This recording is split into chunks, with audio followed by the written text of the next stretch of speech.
Good Roads, 130 years. They've been dedicated to improving our municipal roads and infrastructure in our province. For years, Good Roads and the City of Toronto have been strong partners in making Vision Zero more than just a vision. Driving is so easy and so cheap, and it's heavily subsidized, and the car is typically sitting there in the driveway between you and everything. Drivers are also cyclists to some extent or another. We have more than half who say that they frequently use a bicycle or they walk for shorter distances. How do you get people to make the choice to walk instead of to drive? And to do that, the walk has to do 4 things simultaneously. It needs to be useful, it needs to be safe, it needs to be comfortable, and it needs to be interesting.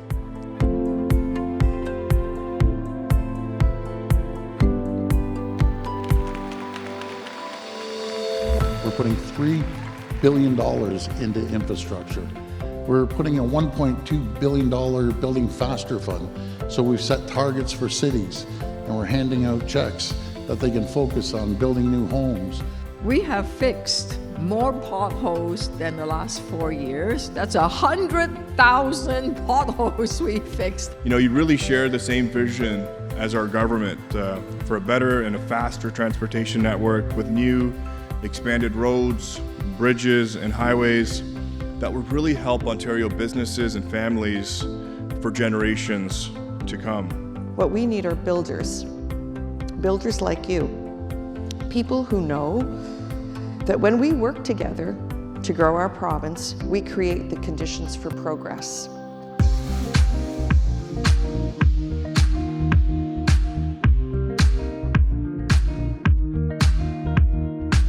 Climate change, it is an environmental issue, no question about that, but it is also a very human issue. Today, climate change is affecting our infrastructure in ways we never imagined because everything that we build and use today is based on conditions of the past rather than the future.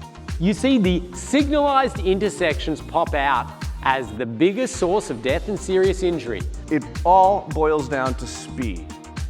The speed of the vehicle is the key ingredient in the danger of the road. A car going 35 miles an hour, you can translate 50 kilometers per hour, is 7 times as likely to kill you as a car going 35 kilometers per hour.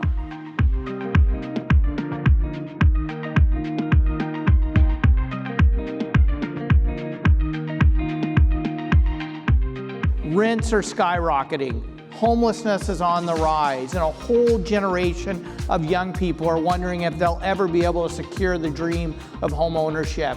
If things do suffer in housing or they do suffer in infrastructure, we can actually go to councillors, senior bureaucrats, politicians and say, you are eroding the well-being of your residents. But we also know that in order to achieve this, we need municipalities to be partners. And that's why we have been calling not only for building more housing supply, but also to ensure that that supply is in thriving communities.